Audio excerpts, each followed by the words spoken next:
S T Somashekar ಅವರ ಮುಂದಿನ ನಡೆ ಏನು ಅನ್ನೊಂದು ಪ್ರಶ್ನೆ. ಈಗ 2028ಕ್ಕೆ ಚುನಾವಣೆ, ಈಗ ಸದ್ಯಕ್ಕೆ ಯಾವುದು ಡಿಸಿಷನ್ ತೆಗೆದುಕೊಂಡಿಲ್ಲ. 2028ಕ್ಕೆ ಕ್ಷೇತ್ರದ ಮತದಾರ ಎಲ್ಲರನ್ನೂ ಕೂಗಿ ಒಂದು ಏನು ಮಾಡಬೇಕು ಅಂತೇಳಿ ತೀರ್ಮಾನ ಮಾಡಿ ಅವತ್ತು ತಗೊಳ್ತೀನಿ. ಇನ್ನು ಟೈಮ್ ಇದೆಯಲ್ಲ, ಇನ್ನೂ 2 ವರ್ಷ ಇದೆ. 2 ವರ್ಷ ಆದಮೇಲೆ ತೀರ್ಮಾನ ಮಾಡ್ತೀನಿ. ಅಡ್ಡ ಮತದಾನದೆಲ್ಲ ಆತ್ಮಾವಲೋಕನ ಮಾಡ್ಕೊಳ್ತಿದ್ದಾರೆ ಸರ್. ವಿಜೇಂದ್ರ ಅವರು ಹೇಳ್ತಾರೆ ಧರ್ಮಸ್ಥಳದಲ್ಲೇ ಇದು ಶಾಸಕಾಂಗ ಪರಿಷತ್ ಸಭೆ ಮಾಡೋಣ, ಆಣೆ ಪ್ರಮಾಣ ಮಾಡಿ ಅಂತ ಹೇಳ್ತಿದ್ದಾರೆ. ಆದ್ರೆ ಕೆಲವರು ಒಪ್ಕೊಳ್ತಾ ಇದ್ದಾರೆ. ನನಗೆ ಅಲ್ಲ, ಸುಮ್ಮನೆ ನಾನು ಹೇಳ್ತಕ್ಕಂಥದ್ದು, ಆರ್ ಅಶೋಕ್ರವರು ವಿಜೇಂದ್ರನ ಅಭ್ಯರ್ಥಿಯನ್ನು ಸೋಲಿಸ್ಬೇಕು ಅಂತಕ್ಕಂಥದ್ದು ಇರ್ಬೋದು. ವಿಜೇಂದ್ರ ಅವರು ಅಶೋಕರ ಅಭ್ಯರ್ಥಿಯನ್ನು ಸೋಲಿಸ್ಬೇಕು ಅಂತಕ್ಕಂಥದ್ದು ಇರ್ಬೋದು. ಅದರಿಂದ ಅಶೋಕು ಮತ್ತು ವಿಜೇಂದ್ರನ ಇಬ್ಬರು ಹೋಗಿ ಪ್ರಮಾಣ ಮಾಡಿಬಿಟ್ರೆ ಸಾಕು. ಎಲ್ಲಿ ಧರ್ಮಸ್ಥಳದಲ್ಲಿ 63 ಜನ ಎಮ್ ಎಲ್ ಎಗಳು ಇದು ಮಾಡೋದು ಬೇಡ, ಅವರಿಬ್ಬರನ್ನೇ ಕರ್ಕೊಂಡೋಗಿ ಮಾಡಿದ್ರೆ ಸಾಕಾಯ್ತು. ಬೇರೆ ಯಾರು ಮಾಡೋದು ಬೇಡ ಅಲ್ವಾ? 63 ಜನ ಎಮ್ ಎಲ್ ಎಗಳು ಹಾಕಿ ಇವರೇ ಕರ್ಕೊಂಡು ಹೋಗಿ ಇವರಿಬ್ಬರನ್ನ ಮಾಡಿಸಿದ್ರೆ ಸಾಕು.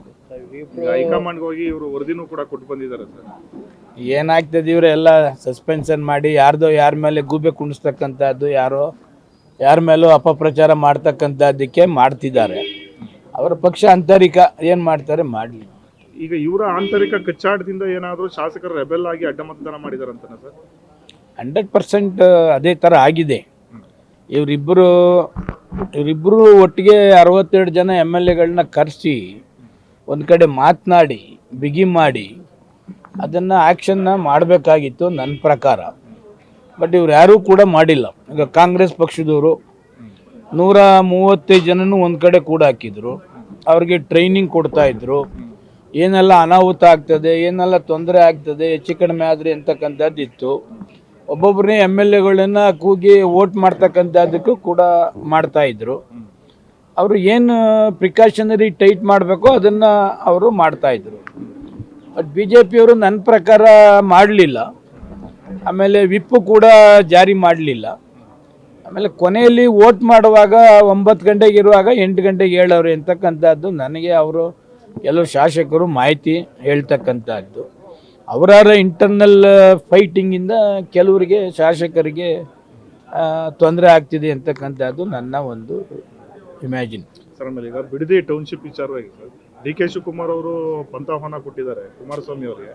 ಆದರೆ ಅವರು ಅಲ್ಲಿಗೆ ಬನ್ನಿ ಅಂತ ಹೇಳ್ತಿದ್ದಾರೆ ಸರ್. ಬಿಡದಿಗೆ ಬನ್ನಿ, ಬೈರಮಂಗಲಕ್ಕೆ ಬನ್ನಿ, ರೈತರ ಸಮ್ಮುಖದಲ್ಲೇ ಚರ್ಚೆ ಮಾಡೋಣ ಅಂತ ಕೇಳ್ತಿದ್ದಾರೆ. ಇದುವರೆಗೂ ಯಾವುದೇ ಸ್ಟ್ರೈಕ್ ಆಗಲಿ, ಮತ್ತೊಂದಾಗಲಿ, ಪ್ರತಿಭಟನೆ ಆಗಲಿ, ಯಾರೂ ಕೂಡ ಆ ಏರಿಯಾದಲ್ಲಿ ಹೋಗಿ ಮೀಟಿಂಗ್ ಮಾಡ್ತಕ್ಕಂಥದ್ದು ಇದುವರೆಗೂ ಇಲ್ಲ.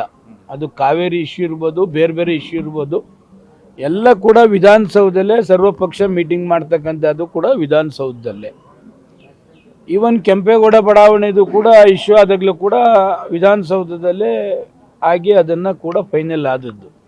ಅದಕ್ಕೆ ಬಿಡದಿಲ್ ಹೋಗಿ ಮಾತಾಡೋದಕ್ಕಿಂತ ವಿಧಾನಸೌಧ ಇರ್ತದೆ, 5 ಜನ ಪ್ರತಿನಿಧಿಗಳು ಕುಳಿತು ಮಾತಾಡಿದ್ರೆ ಬಗೆಹರಿಸ್ಕೊಳ್ತಕ್ಕಂಥದ್ದು. ಎಲ್ಲ ರೈತರನ್ನ ಹಾಕ್ಕೊಂಡು ನೀವು ಬಗೆಹರಿಸ್ತಕ್ಕಂಥದ್ದು ಏನಾಗ್ತದೆ?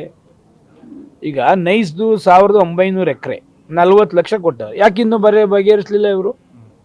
ಇವತ್ತು ಒಂದು 40 ಎಕರೆ ಟೌನ್ಶಿಪ್ ಕೊಟ್ಟಿದ್ದಾರಲ್ಲ, ಇವತ್ತು 1 ಎಕರೆಗೆ 6 ಕೋಟಿ ಹೋಗ್ತದೆ. ನೈಸರು 40 ಲಕ್ಷ ಕೊಡ್ತಿದ್ದಾರೆ. ಅದನ್ನೇ ಯಾಕೆ ಬಗೆಹರಿಸಲಿಲ್ಲ? ವಿಧಾನಸೌಧದಲ್ಲಿ ಕುಳಿತುಕೋಬೇಕಪ್ಪ. ಕೇಂದ್ರ ಸರ್ಕಾರದ ಸಚಿವರು ಇವರು, ಅವ್ರ ಎಮ್ ಎಲ್ ಎಗಳನ್ನ ಕುಣಿಸಿ ಎಲ್ಲನೂ ಮಾತಾಡಿಸಿ ರೈತರಿಗೆ ಬಗೆಹರಿಸ್ಬೇಕು ಅಂತಕ್ಕಂಥದ್ದು ರಿಯಲ್ ಇದ್ದರೆ ಅವರು ವಿಧಾನಸೌಧದಲ್ಲಿ ಕುಳಿತು ಚರ್ಚೆ ಮಾಡಲಿ. ವಿಧಾನಸೌಧ ಬಗೆಹರಿದೇ ಹೋದರೆ ಅವ್ರ ಹೋರಾಟ, ಇವ್ರ ಪಾಡಿಗೆ ಇವ್ರ ಹೋರಾಟ. ಸರ್, ಶೋಭಾ ಕರಂದ್ಲಾಜೆ ಒಂದು ಆರೋಪ ಮಾಡಿದ್ದಾರೆ, ಇವರು ಕೂಡ ಕೇಳ್ಕೊಂಡು ಓಡಾಡ್ತಾ ಇದ್ದಾರೆ, ಅಂತೂ ರಾಜೀನಾಮೆ ಕೊಟ್ಟು ಹೋಗಲಿ. ಈಗ ಇಷ್ಟೆಲ್ಲ ಅನಾಹುತ ಆಗೋಕ್ಕೆ ಭಾರತೀಯ ಜನತಾ ಪಕ್ಷದಲ್ಲಿ ಶೋಭನೆ ಕಾರಣ. ಶೋಭಾ ಮೇಡಮ್ಗೆ ಆರ್ ಅಶೋಕ್ ಕಂಡ್ರೂ ಆಗಲ್ಲ, ವಿಜೇಂದ್ರ ಕಂಡ್ರೂ ಆಗಲ್ಲ. ಇವರಿಬ್ಬರನ್ನು ಟಾರ್ಗೆಟ್ ಮಾಡಿ ಈ ಬಿ ಜೆ ಪಿ ಪಕ್ಷದಲ್ಲಿ ಅಲ್ಲೋಲ ಕಲ್ಲೋಲ ಮಾಡಬೇಕಾದ್ರೆ ಈ ಅಮ್ಮನೇ ಕಾರಣ. ಈ ಅಮ್ಮನ್ನ ಫಸ್ಟು ಧರ್ಮಸ್ಥಳಕ್ಕೆ ಹೋಗಿ ನಿಲ್ಲಿಸಿದ್ರೆ ಅಶೋಕನ್ನ ಸೋಲಿಸ್ಬೇಕು, ವಿಜೇಂದ್ರನ ಸೋಲಿಸ್ಬೇಕು ಅಂತಕ್ಕಂಥದ್ದು ಅವರಿಬ್ಬರಿಗೂ ಕೆಟ್ಟ ಹೆಸರು ತರಬೇಕು ಅಂತಕ್ಕಂಥದ್ದೇ ಮೈಂಡ್ ಮಾಡಿರ್ತಕ್ಕಂಥದ್ದೇ ಈ ಅಮ್ಮನೇ, ಶೋಭಾ ಮೇಡಮ್ಮೇ. ಅದಕ್ಕೆ ನಮ್ಗೆ ಹೇಳ್ಬೇಕಾದ ನೆಸೆಸಿಟಿ ಅಮ್ಮ ಇಲ್ಲ. ನಾನು ಓಪನ್ನಾಗೆ ಚಾಲೆಂಜ್ ಮಾಡಿದ್ದೇನೆ, ಬಿ ಜೆ ಪಿಯವರು ಕರ್ಟಸಿಗೂ ನಮ್ಮನ್ನು ಕೇಳಲಿಲ್ಲ, ನನಗೆ ಹೆಬ್ಬಾರ್ಗೆ ಅಂತೇಳಿ ಮುಖ್ಯಮಂತ್ರಿಗಳು ಕರೆದಿದ್ರು, ಒಪ್ಕೊಂಡ್ರು, ಕ್ಷೇತ್ರಕ್ಕೆ ಅನುದಾನ ಕೊಡ್ತೀವಿ ಅಂತ ಹೇಳಿದ್ರು, ಅನುದಾನ ಕೊಟ್ಟಿದ್ದಾರೆ, ಮತ ಹಾಕಿದ್ದೀನಿ, ಓಪನ್ನಾಗಿ ಹೇಳ್ತಾ ಇದ್ದೀವಿ.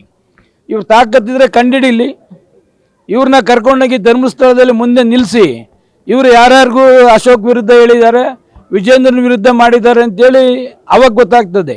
ಸೋಮಶೇಖರ್ನ ಕೆಣಕದು ಬೇಡ ಶೋಭಾ ಮೇಡಮ್ನವರು, ಗೊತ್ತಾಯ್ತಾ? ಕೆಣಕಿದ್ರೆ ನಾವು ಸರಿಯಾದ ರೀತಿಯಲ್ಲಿ ಉತ್ತರ ಕೊಡಬೇಕಾಗ್ತದೆ. ಎರಡನೇದು ಈಶ್ವರಪ್ಪನವರು ನಾಲ್ಗೆ ಸರಿ ಇಲ್ಲ ಅಂತಕ್ಕಂಥದ್ದು ನನಗೂ ಕೂಡ ಮಾಹಿತಿ ಇದೆ. ನಾವು 17 ಜನ ಬಂದದಕ್ಕೆ ಈಶ್ವರಪ್ಪ ಮಂತ್ರಿ ಆದದ್ದು ಅಲ್ವಾ?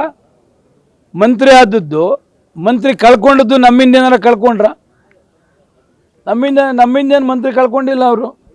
ಆದರೆ ನಾಲ್ಗೆನ ಸ್ವಲ್ಪ ಬಿಗಿ ಹಿಡ್ದು ಮಾತಾಡಿದ್ರೆ ಈಶ್ವರಪ್ಪನವ್ರಿಗೂ ಅವ್ರ ಏಜ್ಗೆ ನಾವು ಗೌರವ ಕೊಡ್ತೀವಿ. ಆದರೆ ನಾಲ್ಗೆನ ಹರಿಬಿಡ್ತಕ್ಕಂಥದ್ದು ಇದೆಲ್ಲ ಸರಿ ಇಲ್ಲ. Thank you.